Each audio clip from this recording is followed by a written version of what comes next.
We heard you.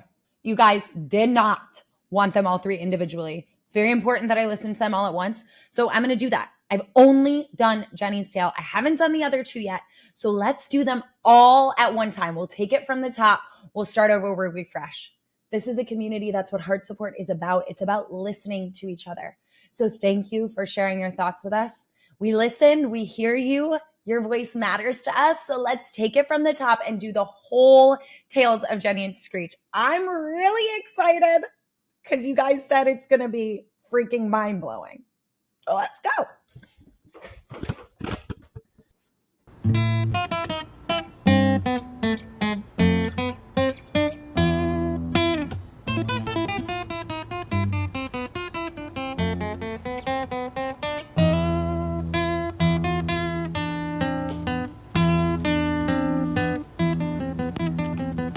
I just love how versatile Ren is. So many different genres. So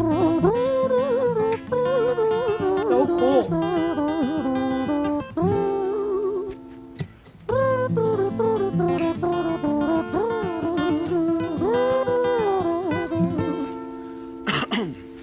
Okay, so this is Jenny's tale. It was a quiet, dark night in an empty street somewhere in London City. Jenny walked alone, she was dragging her feet. She was heading back home to sleep. Well, she knew this town, she knew this floor, because she walked it about 1,000 times before. She wanted to escape. Can you blame? Well, on the very same night, in a different place, there walked this hooded young youth by the name of James. He was 14 years old and out of his brain. He'd been smoking ganja with the boys. James, he grew up to be a kid of the street. His mates called him Screech. He was quick on his feet. He was a liar, a thief. At 14 years old, the devil had set his sights on his soul. Okay, so we know very little about Jenny. All we really know is that she feels stuck. She knew this town. She knew this floor. It sounds like she's stuck in a cycle. She wanted to escape. Like she's not in a good headspace. And then we start to hear about Screech. And what really sticks out to me is he was 14 years old. 14 years old. That's just a kid. And he is a liar and a thief. And the devil had set his sights on his soul. That makes me sad.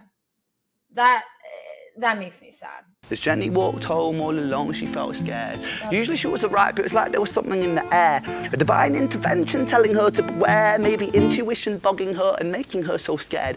Sirens sounded in the distance to the beat of Jenny's feet. A symphony of... If I've learned anything in my work and my life, it is that if you hear that little voice, that intuition telling you something, listen to it. The night that echoes crime on London streets. Jenny turns a corner, their eyes they meet. A poor girl Jenny, a boy named Screech.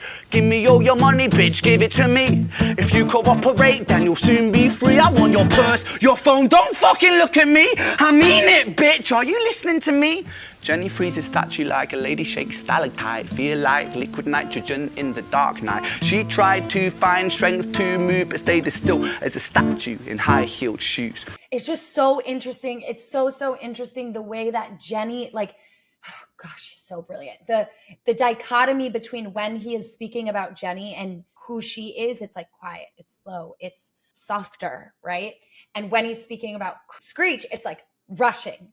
It's quick, it's louder, it's punchy, it has that texture of violence to it. So powerful. And it's interesting because Jenny starts by not listening to herself. She heard something within herself, a little voice that said there's something wrong, and she didn't listen to that voice. That's not to blame her.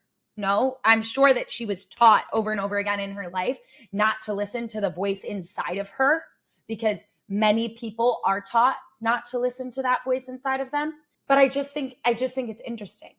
What the hell you playing at? You playing games with me? I swear to fucking God, I'll slice the rosy off your cheeks. You think I don't mean it, girl? You don't know me. The last thing you see will be a boy code. Screech reached with the sheath of the blade, with the teeth that could bite through steel and slice concrete. And he swung possessed with the devil in his chest, and the statue she was turned to butter in her breath. It was a quiet, dark night in an empty street somewhere in London City. Jenny lay still on the cold concrete. She's found somewhere to sleep. Well, she knew this town, she knew this floor, 'cause she'd walked it about 1,000 times before. I guess that she escaped. It's such a shame.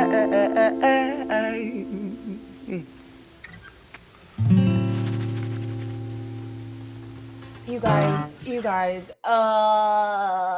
it's so interesting that like the loudest part, the strongest part, the most powerful part, this is Jenny's tale, and it's all about the violence that Screech committed against her.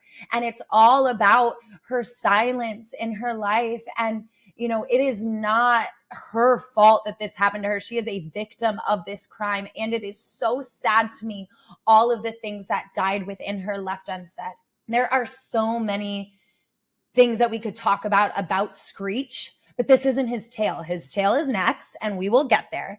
But when we think about Jenny's tale, what is so, so sad to me, and what I see in my own life, have seen in my own life, and see in the lives of my clients, is that when you are a victim of something, you are a victim of the act, and then you feel further victimized by the fact that, or the possibility that someone else gets to write your story. In this way, like Screech writes her story, he writes the end of her life, and she doesn't get to take the pen back and write her own story because she's died. But what I know is that sometimes we don't always actually physically die, but there is often a piece of us dies when we don't get to take the pen back and write our own story. When there is silence in our lives, when we have unvoiced needs, when we have unvoiced feelings and thoughts, when we don't get to write our story, there is a piece of us that dies. And in this, Jenny's silence makes sense. It is her trying to protect herself. I know that. I know that freeze is a very valid and logical fear response when you are faced with a threat. And also, when we think about silence in our life, there are places where we have an opportunity where I want you to feel empowered to take the pen back and write your own story when it is safe. Otherwise, even if we don't physically die, there are pieces of us that die. There are things in our life that need to be said. There are stories that need to be shared so that they can be healed. And when you listen to this part of Jenny's tale, I want you to reach inside and ask yourself, where am I silent? Where is there death in my life because I am not speaking? Where are pieces of me dying because I'm not sharing them? And I want you to be empowered to take the pen back and write your own story. If you feel like there is something unvoiced in your life, if there is pain, if there is a violence that has been committed against you that you have not processed, you have not spoken about, if there's a need that you have not shared, you can practice doing that right here in the comments by tagging out HeartSupport, and we will encourage you. That is what this community is for. We are here to listen to you and to encourage you. So share in the comments right now by tagging out HeartSupport. Okay. Oh my gosh. Screech's tail. I'm nervous. Oh, a location change. In the dark. Interesting.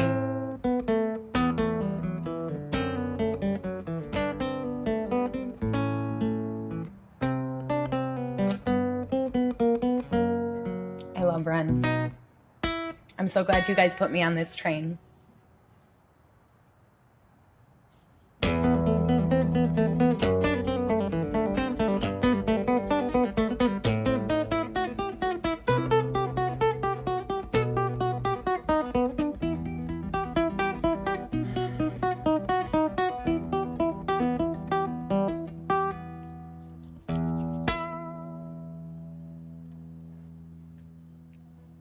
Our story, it starts right at the end. At the life of poor Jenny, clocked out like Big Ben.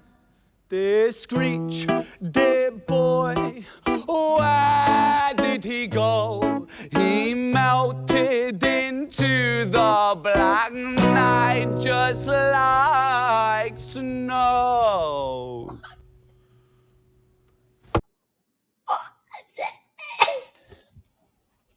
I don't know why I feel surprised, but like the narration is beautiful. It's interesting. He melted into the black night.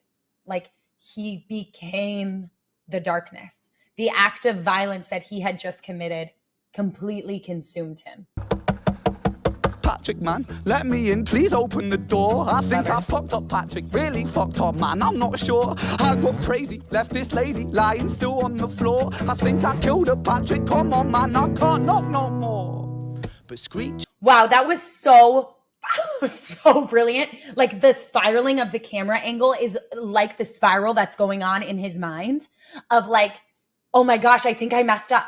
Oh my gosh. Like after that violence has been committed, it's interesting because we talked about this in Murderer. It's like before the violence, but after the violence, the walls come down and there's almost like this moment of reckoning. And it's like this like feeling of internal weakness. Whereas when there is a committing of violence, the person often feels like they're exhibiting strength. But after the violence, it's like, oh my God, in this case, not every case, but in this case, he's like, oh my God, what have I done? And he's like feeling the pain, feeling the wounding inside of him, feeling the weakness. Kept on knocking till his knuckles became sore.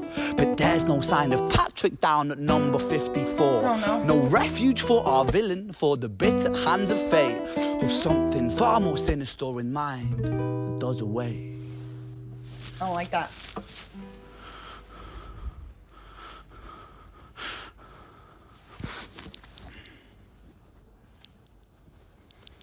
Hey, babe, you in? Nah, nothing really. I'm just a bit tired. Listen, can I swing around yours for a few moments? I just really miss you, babe. What the fuck do you mean you're busy? You fucking bitch! For fuck's sakes!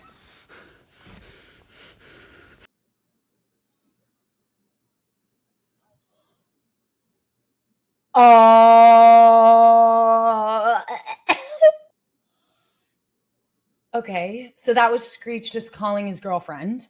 Imagine girlfriend. Maybe they haven't defined their relationship yet. It is 2024. But someone he's calling babe, his girlfriend. I'm going to call him his girlfriend. And he's asking for help in his way. He's asking for her help. He needs her. He's scared. He's feeling weakness. He's feeling pain. But it's interesting because violence is the only language that he speaks. So when he feels a wound, when he feels weak, that is when people commit violence. When there is a weakness in them that is being touched, a fear in them that is being touched. And when he tries to express a need and it's not met, it makes him feel further weakness. And then the only way that he knows how to respond is again violence. So he lashes out on her. As soon as he's like, help, I need your help, in the way that he knows how, it's not how, the best way. He's not honest about it. And she rejects him. He lashes out and goes back to violence because that's all he knows how to do when he feels weakness. It's the same thing that happened with Jenny. When he felt afraid because she was silent and it kind of freaked him out, he lashed out with violence. And if we go even back a step further, he needed something. And all he knew how to get his needs met and to assuage this like feeling of pain and fear or whatever wounding is inside of him is with violence. And he does it over and over again. And oh my gosh, okay, I got it. Sounds approaching like a banshee in the night. The shrill cry of justice cutting like the sharpest knife. But Screech was never one to run, not one to miss a fight. One hand upon his blade, he turned to face the blue lights. Come on then, you fucking cunts, let's fucking have you then. I am Screech, I'm the boss, I'm the ender of men. You think that uniform you're wearing means that you own these streets? These are my fucking streets, and they call me fucking Screech. Richard was an officer who... Okay, let's just look at that for a second, you guys, because oh my gosh, he's doing it again, right? He sees that justice is coming for him. He sees that there is going to be a consequence for his action, right? And so he's turned to face the blue light. In that moment, Screech has a choice to continue the explosion of violence around him, which is this choice he makes, or to face the implosion of pain that is happening within him. Because that's what it is. Underneath every explosion of violence, there is an implosion of pain. He is choosing to turn and create more violence instead of to turn inwards and to take a new accountability. Like, I want him to fight a new battle. I want him to fight against the pain that is rising in him. I want him to go to this police officer, I don't have a good feeling about this, and be like, I messed up, help me. That 6 foot 3, working London on the night shift. What he didn't think he'd see was a boy running at him like an animal possessed. With no time to hesitate, he fired 4 bullets at Screech's chest.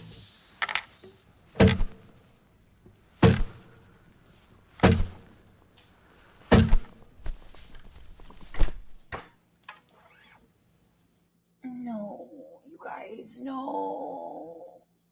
What this shows is that violence is a cycle. Violence creates violence, creates violence, creates violence until someone makes a choice to stop the cycle. No, listen, I'm not blaming that police officer, right? Like, he doesn't sound like he had a choice. Screech is running at him like an animal possessed. But like, that's what it does, is it creates a cycle of violence. And because the only thing that Screech knew how to do when faced with his own weakness, when faced with his own pain and wounding, is enact violence, he just continues on that. And I don't imagine that he's surviving these 4 bullets, but let's see. Story, it ends right at the start. Young Screech and poor Jenny lying 1 street apart. An officer shaken by the boy that he claimed. 2 bodies lay lifeless, and it's such a shame. It's such a shame.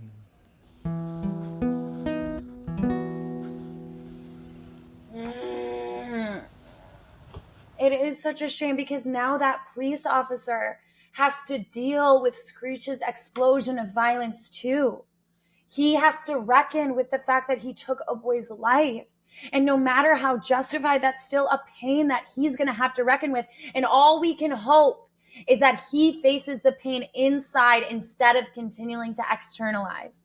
We have to hope that the police officer uses his choice point differently, right? That when he turns to face the blue lights, he uses the choice point to repair internal pain instead of repeat external violence.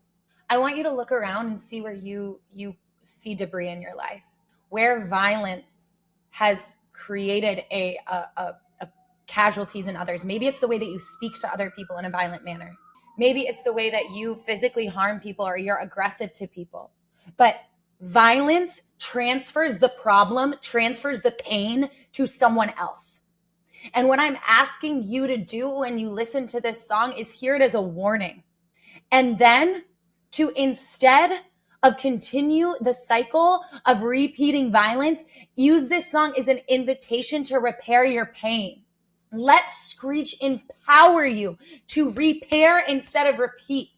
Let his death not be in vain. Let it be a cautionary tale. Let Jenny's death not be in vain. Let it be a cautionary tale that we have to repair inside instead of repeating and causing a continual cycle of violence outside. Oh my gosh. And it's hard, y'all. If you struggle to express your emotions and you find yourself being violent or acting out or yelling at other people, share it in the comments below and we'll encourage you. I want to encourage you because I want to help you stop this cycle for you and for everyone around you that could be affected by your violence. Y'all, we got 1 more. Did one of them live? Oh.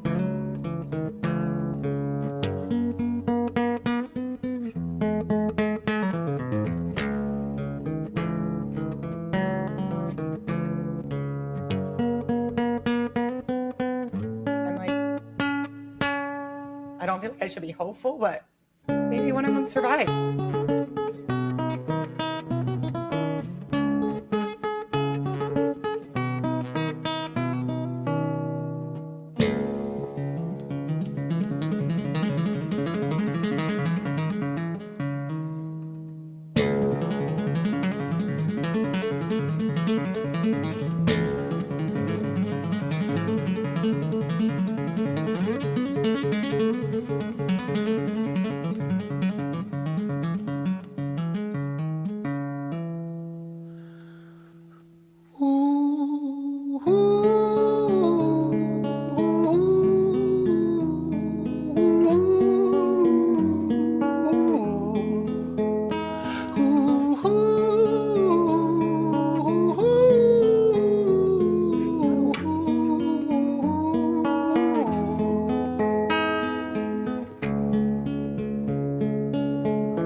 London city, far from pretty, 2 005. A lady down in Paddington is fighting just to stay alive. Rhythmic beeps and bloodstained sheets. Our lady weeps, she's tired and frail. To set the scene, we must rewind the hands of time for Violet's tale.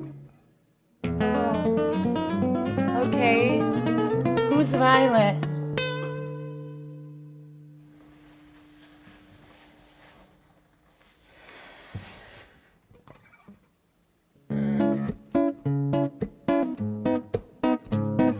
That's so cool. He sets the scene and then switches to... Violet was a silent girl, grew up with violent starts. Her mother was a drinker and... Okay, can we just talk about Violet was a silent girl, grew up with violent starts. Jenny was also silent when faced with violence, because that is a way that people often protect themselves. Silence is learned if it's not safe for you to express. If when you express, you are used to not being met with loving compassion. And her father was a bastard. Every night he took a tie, but never left the room. I'll spare you with the things he did, I'm sure her mother knew. Violet was a silent girl, she moved out at 16. A semi-detached council flat, paid for by a well... Hold on. I actually feel nauseous. Childhood sexual abuse is just so horrible, so evil, so painful, and something that is definitely increases silence in people. Oh gosh, it actually makes me feel sick when I work with clients on this. It's so hard. It's so sad. It breaks my heart. And I also want to say, if that's something you struggle with, it is unfortunately and tragically so much more common than you think, and you're not alone. And I love you and I want to hug you. Okay, we're going to go back a second. Took a tie but never left the room. I'll spare you with the things he did, I'm sure her mother knew. Violet was a silent girl, she moved out at 16. A semi-detached council flat, paid for by a welfare scheme. Packing shelves at Tesco, stacking jars like pickled bricks. She met a boy named Stevie and he was a little prick. Violet was a silent girl and Violet... Okay, but are we seeing how Violet came from a really terrible household with a lot of trauma? There's these things called ACEs, adverse childhood experiences. There's 10 of them. So it's emotional abuse, sexual abuse, physical neglect, emotional neglect, alcohol or drug addiction in a parent, a mentally ill parent, divorce, incarceration, childhood domestic violence, and where the parents are abusive to each other. And then there's physical abuse. I don't know if I already listed that one. There's 10 of them. Okay. So we know that Violet already has sexual abuse. Her mom is addicted to alcohol. We can assume that there's emotional neglect because her mother supposedly knew what was happening, but wasn't doing anything. That's all we know for sure. Okay. But then we find out that she met a boy named Stevie and he was a little prick. What happens to us in childhood impacts the choices that we make into adulthood, impacts what we think is normal, impacts what we are comfortable with, even though it's bad. Sometimes we are comfortable with and familiar with things that are unhealthy for us. So he's a prick. And, oh, no. All right. Okay. It's crazy because these ACEs actually impact the patterns that we make in adulthood. And they also impact our physical health. You're more likely to have things like heart disease and more likely to be addicted, more likely to be abused, more likely to be in abusive relationships, more likely to struggle with mental illness. It's so bad. And so I don't have a lot of hope for Violet right off the bat. She fell fast. See, Stevie was the wrong one, but he sure knew how to charm her. Every night he took a tie, but never left the room. History repeats itself, he'd paint her black and blue and dark. She never. No, and that's what's so unfair, is that the burden of not repeating history often lies on the victims and the people who it wasn't their fault anyway. But it's like they have to do something to stop the cycle because that's what's natural. That's what's become natural, even though it's unnatural, even though it's evil. Like, he's now sexually abusing her and physically abusing her. Never stood a chance. The devil comes to dance. Violet, why are you always so quiet? On her bedroom door and he's irate. He's been drinking and smoking, he's up late. And he stands by her bedside, she shakes, but her eyes stay shut. You fucking slut, I know you're up. And he pinches her eyelids and folds them up. Violet, why are you lying to me, Violet? She stays silent, things turn violent. That's the sound of his fists when they fall like a crashing pilot. Hit like hailstones, one to the collarbone, full force, full blown, blood's black bone, crack, knick, knack, paddywhack, one to the jaw and the tooth spat, detached fist connects and disconnects a bone. A quick deflect to misdirect the blow, but nonetheless his punches met her throat. Such a mess he's left her bruised and broke. Violet, why you always so silent, Violet? Why you such a little liar, Violet? Do you think I want to do this, Violet? In character, she stays silent. Well, say something, Violet. Silence. Fucking say something, Violet. Silence. Silence feels like a threat to those who are violent, because then all that is left for them is their wound. There's nothing to distract them from it. There's nothing to give an excuse for why they're being violent. And so when people who are violent are met with silence, it often enrages them more. And it's a tricky balance, because if you fight back, that can enrage them more too. You're stuck between a rock and a hard place. It's the people who are violent's problem anyway. But he is seeing her silence and it's freaking him out more, because all then he's left with is his wound. And all he knows how to do when he's wounded is be more violent. And so it's like this revving. Wait. Say something, Violet. Not one word. She stays quiet.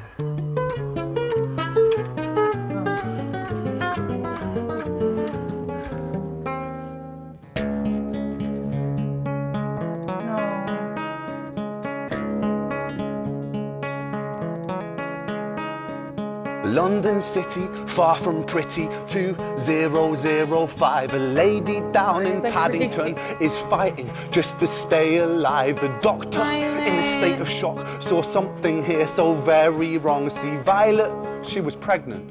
Poor Violet, she was 9 months gone. Turning to the doctor, Violet broke her silence and she cried, if I'm to die right here tonight, please let my baby stay alive. The doctor soon regained composure, called the surgeon to come in. As Violet's world turned to black, the curtains closed, the lights went dim in London City. No! Why? Again, just like a tale of pain. A woman's life gone and so much left unsaid. So much, like, who was she as a person? What did she like to do? Like, her story is just so covered in violence and pain that she didn't cause, and that's so unfair. Bren, I'm upset. Far from pretty, 2005. A lady down in Paddington just lost the fight to stay alive. A tragedy or a miracle, it happened on these very streets. Two twins are lying side by side. A girl named Jenny and a boy named Screech.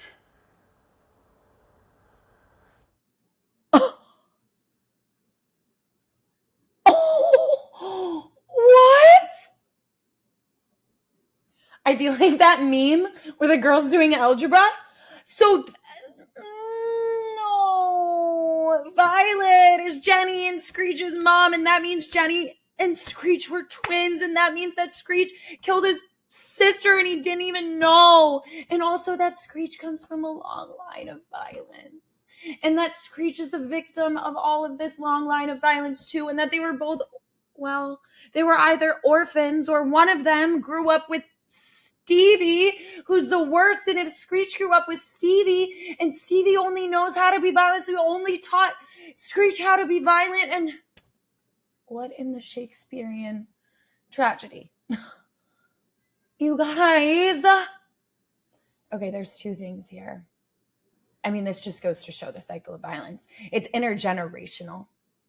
When kids are abused and neglected, that doesn't stop there. They pass it down unless they turn to face the blue lights and try to face their pain. And that is so hard when you've never been taught to do that. And sometimes you maybe don't even have help to do that, especially when you're a kid and you're either an orphan or you have a dad like Stevie. The other thing is, like, when we have this context of who Jenny and Screech's parents were, it creates compassion. Because yes, Screech was a criminal. Yes, he murdered Jenny. But he was also a 14-year-old kid. He was also an orphan whose mother died because she was beaten by his father, right before she gave birth to him. So he never knew his mother. And his father was an abusive, horrible monster. So does it make sense now? Do we have compassion now? Do we wish that someone would have intervened? But like, it's a cautionary tale of what happens when we make assumptions without asking for context. Because now when we hear Screech's story, if we were to go back and listen, I bet we just want to help him. I bet we wish that someone would have come in and helped him at any point along the way, instead of being like, yeah, he deserves justice. He deserved to be shot. He deserved what he got. Context creates compassion. And I just think it's so powerful and so purposeful that Violet's tale comes last, because we get to see who we are. When you're listening to Screech's tale the first time, were you like, yeah, good for him, get him? And then when you heard Violet's tale, did you get a little called to the carpet of like, oh my gosh, look at this context.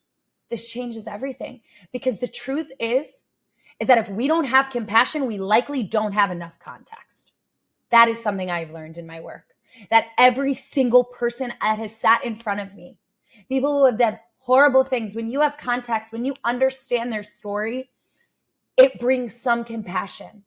When you see that it's intergenerational, that trauma is not, it does not just stay with the person that the violence is committed against. It flows not just to the people around them, but also through generationally when they aren't even here anymore. Like, look at Violet. Jenny is silent just like her mother, even though she never knew her mother, because she continued to experience likely violence in her life that taught her she had to be silenced because she wouldn't be heard even if she spoke. Oh my gosh. And so when you listen to Violet's tale, let it be a call to compassion. Let it be a call to curiosity, to get the context, because context always creates compassion. And also, when we think about one incident of violence, when we zoom in on one experience, one circumstance, it makes it easier to rationalize violence in response. But when we zoom out and we see the cycle of violence, it's much more challenging. And it actually invites us to love, even though sometimes love isn't fair. Even though sometimes loving makes us have to turn off the justice part of our brain. But somewhere along the line, someone has to choose it if we want to stop the cycle. Someone has to choose love. Someone has to choose repair. And there can be love and justice. They can exist. But imagine a world in which somewhere along the line, someone said to Screech, hey, what do you need? What's happening here? You know, maybe he was too far gone, but maybe not.